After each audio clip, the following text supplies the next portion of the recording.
On today's episode of Abounding and Alive, I am back with Mr. Kyle Miller to discuss what being a narcissistic abuse recovery coach actually is, and for you to find out how you can get help from him. Stay tuned for deeper insight, wisdom, and even some vulnerability as we both recount past experiences.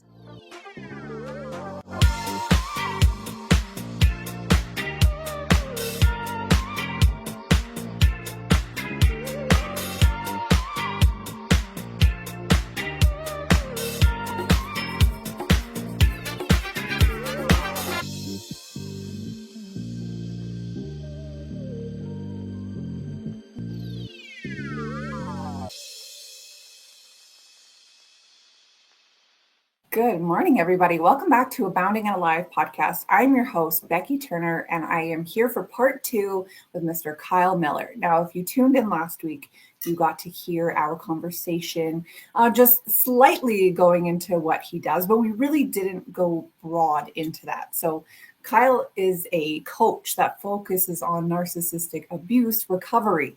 Now, that's a big mouthful to say, so I'm just going to let him come in and say everything about it. Welcome back. Thank you. Really excited for this conversation. Me too. I don't want to undersell what you do. And so that's why I kept my intro very short for you, because I would much rather you tell everybody about what it is that you do. It's very simple in a lot of ways, and it's much harder to explain. Really, a lot of what I do, especially in the beginning with clients, if they've gone through narcissistic abuse, a lot of what we're focused on is on what they did, all of the abuse, all of the things that happened, which is really important to work through. But it's only really important and really helpful until it's no longer helpful. And then we need to bring them back into themselves, really come back into you, and not in a way that is blaming or shaming, but how did I end up in this relationship? And so my coaching is it's very intuitive, and it's very tailored to each individual client. And most of them really just look like a conversation, just like what we're having. So I may interrupt a little bit more, but a lot of times it's just a conversation, and then you will say something, and I'll go, oh, that thing right there that you just said, or the way that you said it, the way that you were talking about yourself or a situation. It's a lot of things like that, which most of them come from our subconscious mind. Right. And so it's very hard for us to pick up on them. And it is the same for me. There's a lot of stuff that comes out of my mouth. I am sure that if another coach was sitting with me, they would go, oh, whoa, right there. That You've got some blind spots, Kyle. Yeah. So that's, I guess, kind of in a nutshell, the way that looks. I was loosely trained in what is kind of loosely based on CBT, cognitive behavioral therapy. And so that was kind of the basis of my coach training. But I've been studying personal development for almost 20 years. And so probably 30,000 plus hours of audiobooks and podcasts, and then all the YouTube and all the physical books and everything else. So I have a lot of understanding of so many different things, and all the way from the woo-woo and the spiritual and all of those things to a lot of the neuroscience and in flow and a lot of understanding of all kinds of different things. And I wouldn't say that I'm necessarily an expert in any one or particular of those things, but I've put a lot of the pieces together for myself.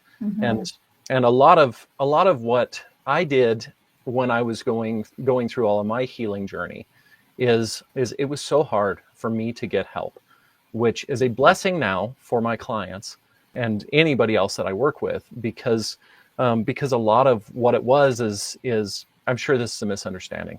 I'm sure you just need to go have a conversation with your wife. This is all just something that you're not understanding here. Right.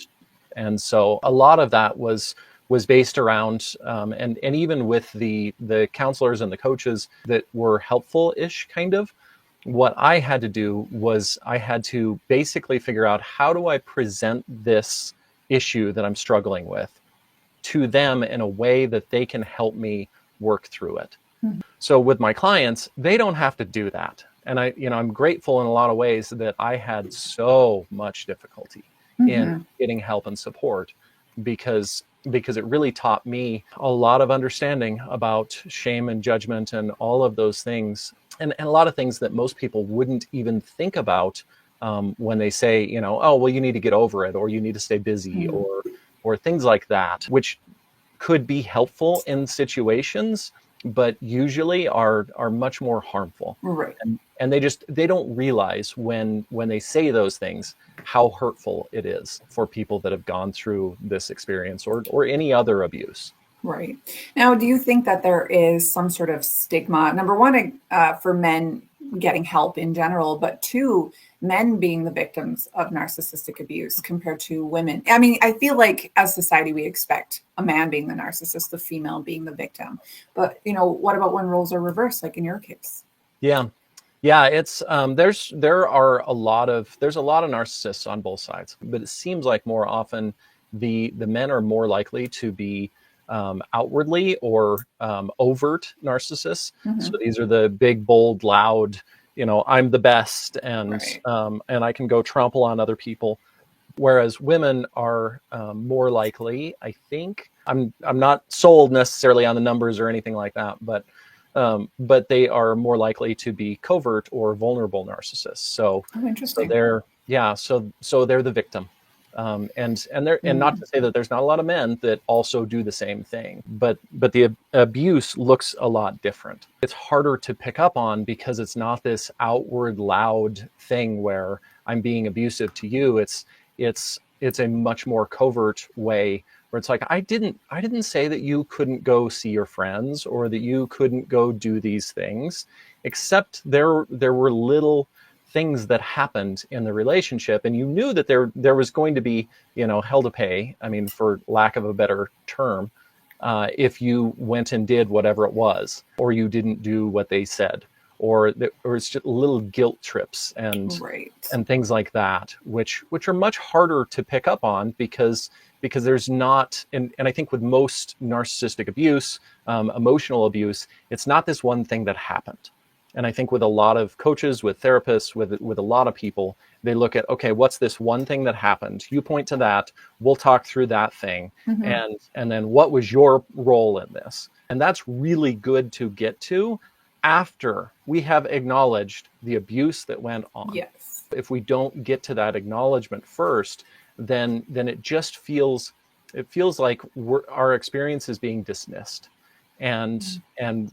we're just need to cover that up and just stuff that away, and then we take accountability for what we did. And so without that missing piece of the acknowledgement of what actually happened, and most emotional abuse is not this one thing. It's this thing and this thing and this thing and this thing and this thing and this thing and this thing and maybe a dozen more that are all strung together. And when you Hmm. put all those together, that's what the abuse looks like. So there's not one specific thing that happens, which makes it so incredibly confusing and really hard to root out. Because if we look at most any of the situations, we could explain those away. And so can they, which is how Right. they continue to abuse Yeah, us. I acted this way because of this. It's Yeah. causal. It's Yep. you did A, so I did B, Yep. which really places the blame on you. But Yep. you take Yeah. A out of the situation, is B still happening? Yeah. Probably. That's probably a clear-cut sign that, the emotional abuse is there or narcissistic personality is there or Hmm. whatever. Yeah. Now, do you think people can change? Like, let's say someone is a narcissist. Do you think that they can change that? Or is that something they're born with and it stays? They're not born with it. From everything that I understand, they're not born with it. This is Learned. something that's developed in childhood, and Mm, usually through some sort of abuse or neglect. right. And neglect is abuse very much as other abuse is. But yeah, it's something that is developed. Most narcissists are unwilling to ever be accountable for Hmm. anything in their lives. And without any accountability, there is no hope for any change.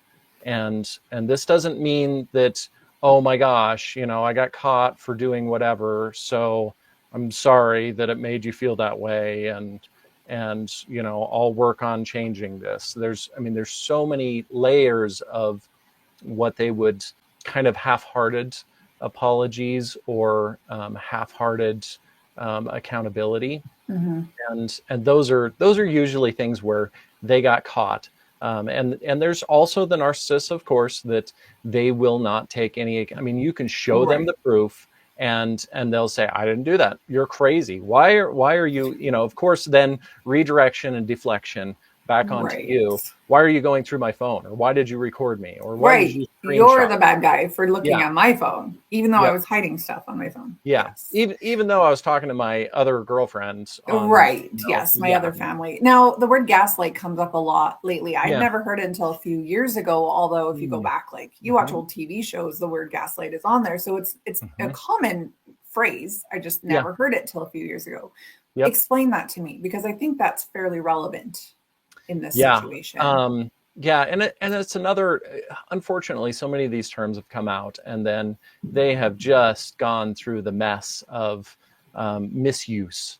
And so a lot of people equate lying to gaslighting, and that is not actually accurate. Okay. And I can give an example of one thing that I went through. There was a situation when I was married, and I'd come home and daughter had asked for my help, and I said, wait, maybe we can talk about it. This whole conversation went on that, why is it that you guys all get to treat me like crap all the time? And then all of a sudden, when you need my help, I'm supposed to drop everything and help you. Immediately, my then wife said, who is she supposed to ask for help? And I was like, well, I didn't say I wouldn't help her. I asked the question, why is it that you get to treat me this way all the time, and then I'm supposed to immediately drop everything and help you? And this went back and forth multiple times, and I finally said, I'm so sorry that I'm sensitive and I get my feelings hurt, but this isn't, and I started to finish the sentence, and she said, well, boo-hoo effing BS. And she did not say the abbreviation of that. She full on said it out loud. So I just left. And a few weeks later, we went out and had a conversation, and we were talking through, and I said, my feelings were really hurt in this whole thing. And she said, I had no idea that your feelings were hurt. And at the moment, I was not, because memory is a big thing that we end up losing in these relationships. It's painful. It's a trauma response, and so we end up losing a lot of memory and things. So really, what happened in that conversation is I ended up apologizing. Well, I'm sorry that I guess I didn't realize that I didn't say. You weren't more clear in sharing your feelings. Yeah. So now you've become the bad guy. Yeah. That is gaslighting. That is a prime example. And I didn't have the wherewithal in that moment, in that heated conversation, to go, wait a minute, I said that, and you completely dismissed my feelings. Right. And so that's a big thing that a lot of people go through. Gaslighting is a huge thing, but it is not lying. It's not lying. Interesting. So the example that you gave before, I'm mad at you because you went through my phone. Like, to me, is that gaslighting? Like, I have now flipped it around, and I'm now mad at you for looking through my phone, even though I'm the bad guy. Yeah, and so that definitely can be the differentiation. I think is when it's something that causes us to question ourselves and our sanity and our reality.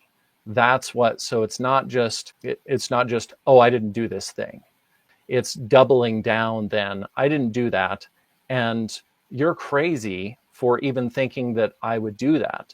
And how would you even know that actually happened?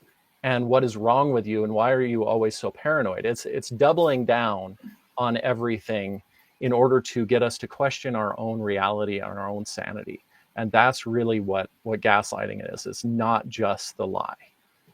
So let me give you an example from Hmm. my life and tell me if Yeah. you think that this is gaslighting or not, because I've been on the fence with it. I am really trying to be vulnerable these days, Hmm. trying to Yeah. be exposing how I'm feeling instead of hiding it, because like realistically, I don't want to get sick again. And I feel like when I share what makes me upset, it is not well received because up until this point, I've never shared feelings like that before. Hmm. It's not that they weren't there, they were just hidden. So Hmm. is that gaslighting? It definitely can be. Mm-hmm. And I want to clarify also that it's not just narcissists that gaslight people. Mm. Fearful avoidance they're famous for doing this as well.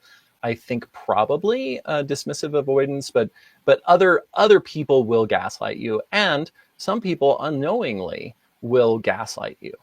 So that it's not their intention. They don't remember what happened exactly right, or they don't remember some of the details, and so they'll double down and go, wait a minute, no, that isn't what happened. That definitely can be gaslighting as well. But I think a lot of times if we are questioning our reality and our sanity, then there is a high potential that it's gaslighting. I've And actually got a good scenario that happened very recently. So I hmm. booked this venue for an event that I'm on the admin of and I host.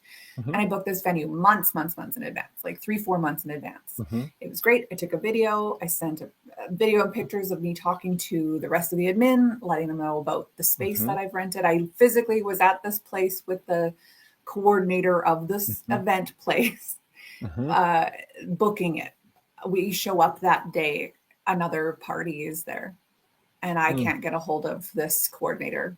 And all of the staff was like, no, no, this is what's booked. We don't even know what your name is. Hmm. And then they put us in this horrible other venue they had that Hmm. didn't work. No microphone, no seats, only Hmm. X amount of tables set up, mixed in. It was at a Hmm. golf course, so mixed into men's golf night. This is a women's charity Oh. event, mixed into men's golf night.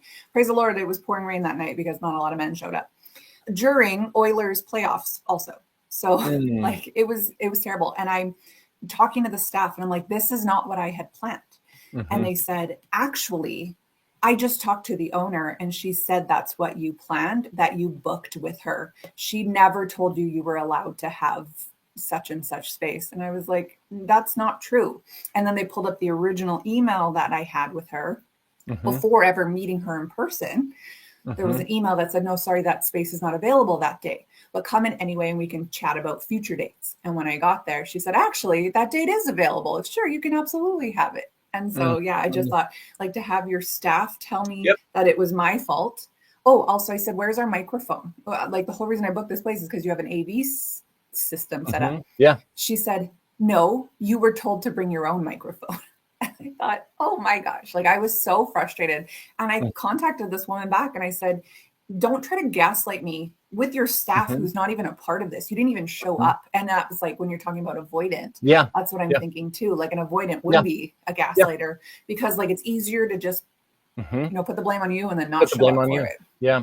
Yeah, absolutely. Yeah. And I think that is definitely because it's then causing you to question your own reality. Did I actually say this? Was I clear? Did Right. I? Yeah. Yeah. Yeah. That's a Well, luckily, I'd definitely. made a video to send to my group after saying, hey guys, I'm at this place. Here it is. Take a look at it. We got it for this time to this time. This is what it includes. Hmm. And, there was snow in the background. So it's like, you can't deny from May. There's no snow in May. So it's not Yeah. like I made up this video. Yeah. So, but anyway, Yeah. sorry, that's Well, totally and an and aside and here. that's and it's perfect too because even in talking about it, you're like, I okay, I did this, I did the video, I had the communication before, there's still the thoughts in your mind about, okay, was everything clear? That's, Totally. yeah, very much gaslighting. Yeah, I definitely went back and I was like, how did I mess this up so bad? And I was like, no, I Yep. didn't. I swear I Yep. didn't mess this up. But Yeah. yeah, I feel like I've gone through a lot of these situations in my life where for people it's easier just to pretend Yep. like you did something wrong and not them, which Yeah. is really, really hard on the self-esteem, honestly. So much. Yeah, it is. It's a brutal thing for us to go through. Mm-hmm. And it goes a lot in, in society right now. Nobody wants to be accountable for anything, and we Nobody. want to avoid all of the emotions. And I don't blame people. I Mm-hmm. do too, Yeah, of course. Emotions are painful. They're Yeah, hard. yeah. It's hard to work through all the things.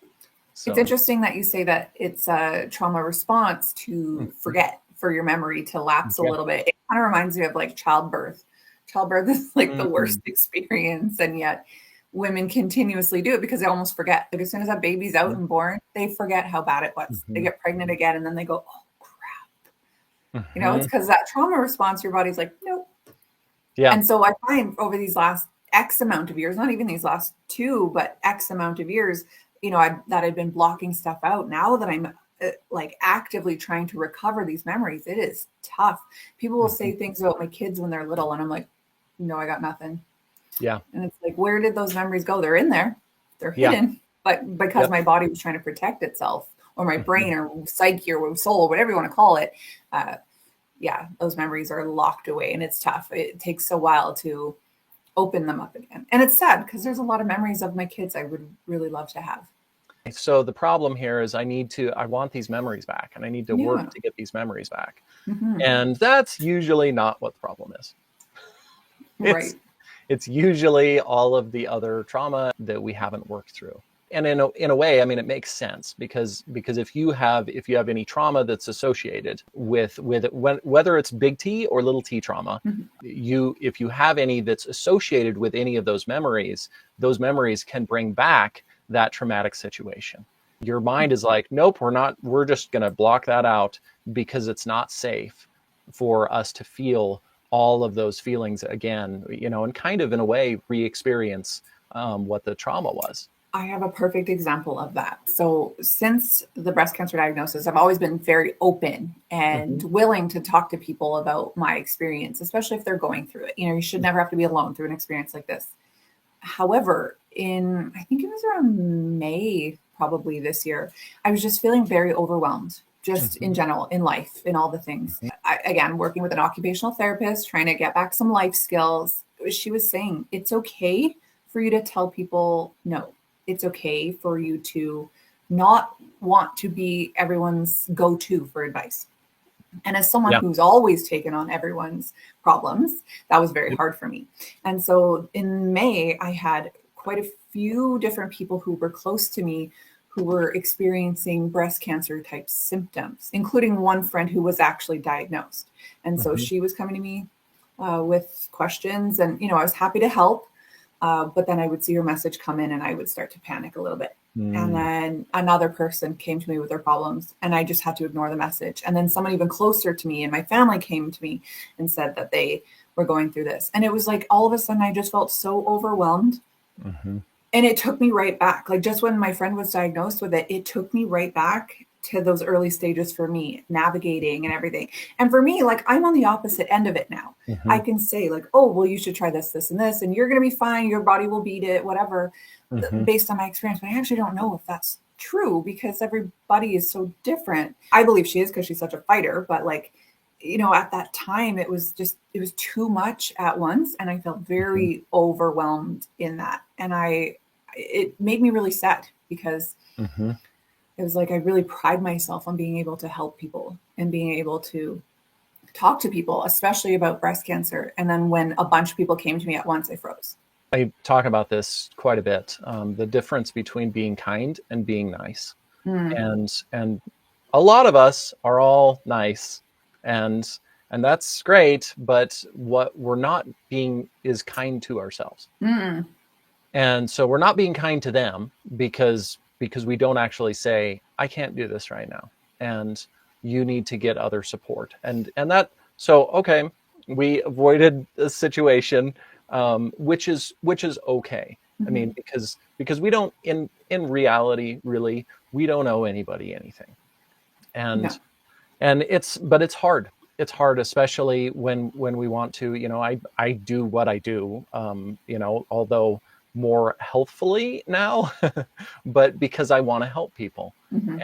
And so a lot of times, being kind and saying, I can't do this right now. And So you need to find other support, which is hard. And for a lot of people, they're trying to avoid everything, which is why they want to come dump it on you. So that is a very difficult situation for them and for you, because if you say, I can't do this right now, you need to reach out to somebody else who has the capacity to give you support. Then they're going to feel like almost like an attack.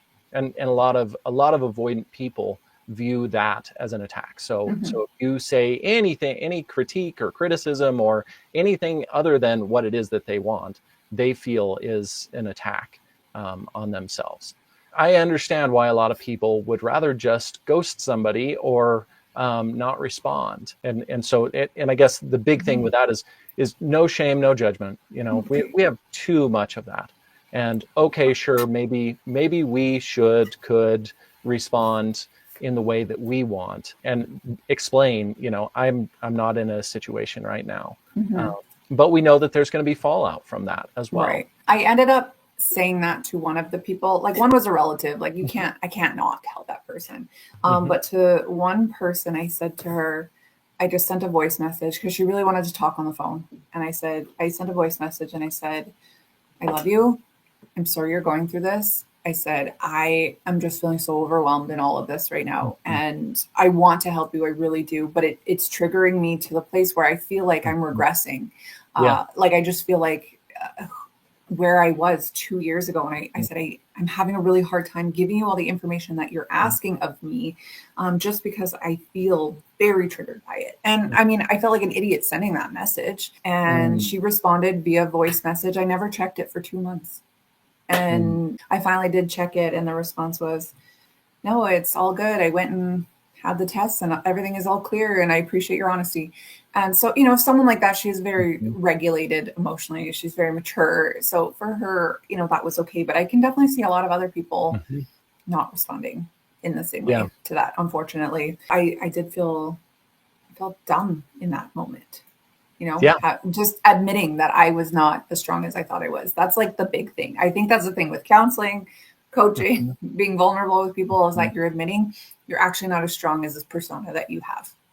Yeah. Yeah. And it takes a lot for us to get to the position where we can actually be honest. I mean, first honest with ourselves, because that was a struggle, I'm sure, for you to get to where, oh, okay, I can't do this, which is the honesty with ourselves. And then to be honest with another person, that requires a huge amount of strength and vulnerability. And I think for a lot of people, and this was something I really worked to make sure that I was okay before I started coaching on all of this, that I'm not going to be triggered by any of these things. And I think a lot of people that have gone through it, they end up trying to help a lot of other people, and it ends up hurting them because they're not in a place where they're yet ready, healed enough, processed enough of that so that those things are not triggering to them. Yes. And it's no judgment, I get it. No knock. Yeah. We all want to help people. And especially if we've been through it, we know how miserable it is and we want to help. Well, I remember when I was in school to be a counselor, like the teachers were stressing, you cannot have blind spots. Like you have to deal with everything because there's going to be a client that comes in that triggers you and it's going to bring you back and there's going to be transference, whether it's, onto that person, onto yourself, onto somebody else. There's going to be transference and that is not okay. That's very important to work on those dark spots. Like we were talking about last week, how you deal with and you process the things you're aware of. Yeah. But there is a lot of other parts that, our body blocks from us. Yeah. Or we've chosen to block, or we just don't know about. Yeah. We're just not aware. I mean, there's probably every week I have new awareness, if not every day, that, oh, okay, this is why this is going on. This is why I'm doing this or avoiding this or any of those things. And I would love to say that at some point, which I don't know, and it gets better, but there's I think continually going to be those things. Mm-hmm. This is And why I find counseling and coaching so valuable, because number one, mhm, you're talking to an unbiased person. mhm, Realistically, it's like it's different when you talk to your friend because they yeah, know you, they love you, they care about you, they want the best for you. It's going to be biased. yeah, I actually have a girlfriend who I was like, girl, you need to see a counselor. And she was like, no, I was talking to my other best friend about it. And she said, like, I have me and you, and so I'm good. And I was like, I'm not qualified to deal with your crap. Like, straight up, I'm not qualified. She's one of my close friends. So, like, I'm okay to say something like that to her. mhm, But that's why I find counseling and mhm, coaching so valuable, because you get to just express things to yeah, somebody, even in just this conversation, even in us right now, just yeah, recording a podcast. Like, yeah, I'm finding it very healing and cathartic just to, acknowledge some things, feel seen, mhm, feel heard, know I'm not alone. And so yeah. that's why, these people who are afraid to dive into that next step of healing, I just say, like, do it. Like, yeah, you're going to uncover some stuff. It's going to be uncomfortable, but man, the reward after, Mhm, whew, so good. yeah. Yeah, and I think one of the biggest things with that is being okay with going through however many people you need to go through in order Mhm. to find somebody that's really good Yes. that will support you. If they're saying any of the things that might be shaming, judging, any of that, Not for you. um, just go find somebody else. Yeah, the first time I ever went to couples therapy, it was with my first marriage. It was the one and only time we went. And it's a shame because, our marriage ended. We probably should have tried somebody else and given it a go. But Mhm, we went to this one person and I expressed some concerns. mhm, And I'm thinking, like, well, I'm not the bad guy. He's the mhm. bad guy. But I don't know what was going on with that counselor. Anything that I said about my insecurities, she turned it into that, literally, that I was the bad guy for feeling that way. Mhm, And I thought, like, I want there to be some sort of equality here, to be honest. Like, I mhm. want him to tell me what I'm doing and I'll tell him what he's doing and how we can deal with it accordingly. But it was Yeah. literally like, oh, he did this. Why are you mad about it? That's a dumb thing to be mad about, is what she told me. Ooh. And I thought, the issue is not what he's doing. The issue was the behavior behind it. Like, yeah, so Yeah, we and we only went the one time and that was that. yeah. Yeah. I mean, you have anybody that dismisses your feelings, no matter how ridiculous you or anyone else thinks that Mm-hmm. your feelings are, anyone that dismisses it, immediately end that. They Yes. they are they are not qualified to Well, probably be helping anybody. they probably have those blind spots. Like, Yeah. they were Which probably is in a relationship similar to the one that I had, mhm, where those situations came up, but they were the opposite person in that. yeah. And then they see it and then they react accordingly. And unfortunately, it's not unbiased. And so Yeah.